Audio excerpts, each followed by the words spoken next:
Hi, I'm Gage Harris, and this is Big Business in Small Town America.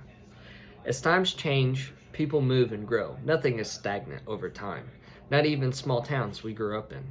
The case of the city I call home, Miami, Oklahoma, their story is nothing short of ups and downs through the years, with different businesses coming through, leaving their footprint on the town of mine.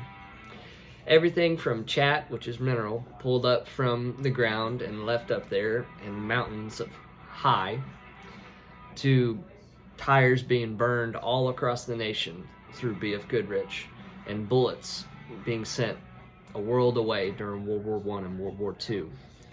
Miami is not dull as it may seem to the common eye of the people passing through today. Its richness is through its history, but I bet I'm not the only resident of a small town to say those exact words. I've been told stories of prosperity and waging war through the working man and the big business through Friday morning coffee with my grandparents. To document and see the mines and factories and the ruins of the people before my elders have spoken of, I went to some of the sites.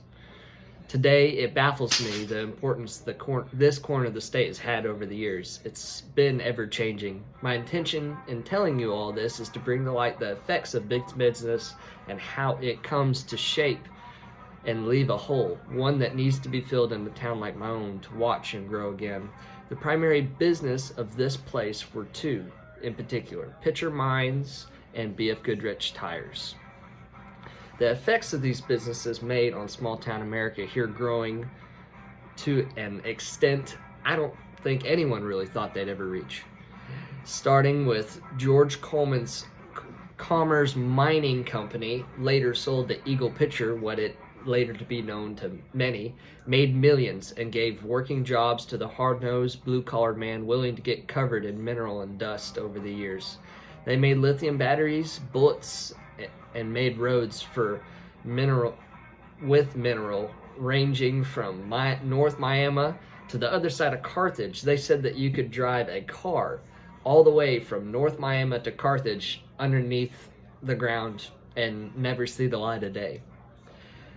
And once making the town Pitcher, a town just north of here, a small township, twice the size of Miami today, and they had 3 movie theaters and 2 hospitals from the 1930s up till the 1967 when the mines closed, the extraction of their minerals.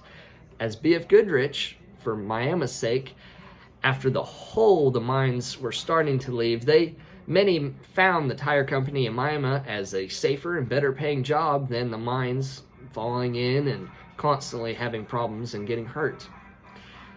Giving jobs from 1945 to 1985, the tire company gave over 2,000 workers in Miami. That was a really big boom for us. And the mines put Miami on the map, bringing many people to work, and even attractions like the Coleman Theater grew really popular through its silent movies and just big. It was almost like a Hollywood in the 40s, or just a big place to go, more like, let's say, the BOK.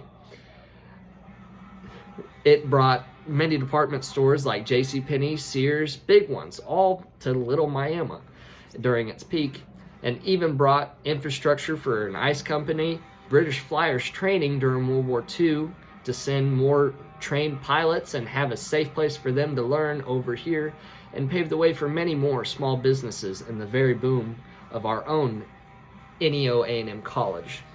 On the other side of that effect, there were some downsides to the town growing so much on big business. Not so much that the mountains of not so much that it was there, but the vacancy that it left.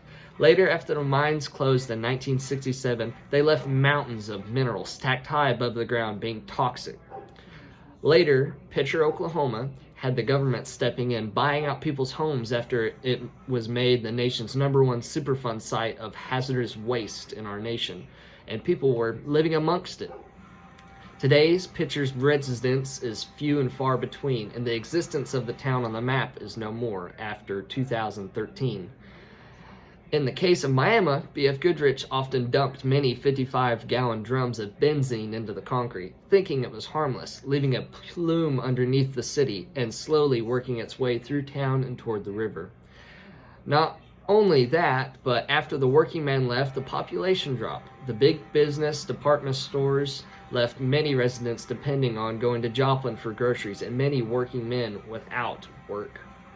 For every peak, there must be a couple valleys to make the days of glory mean so much, right? We are still cleaning up the remnants of our glory, as the chat piles look like little hills now, and the benzene cloud is only on the edge of town. We have a new business, J&M Farms, growing mushrooms, and they smell so great, but it's money going into the town. We passed up on Google, and they went down to Pryor, down the road. They went from being a 3A to a 5A school in the matter of just a few years. We'll get the next one, and we'll see the town grow once again.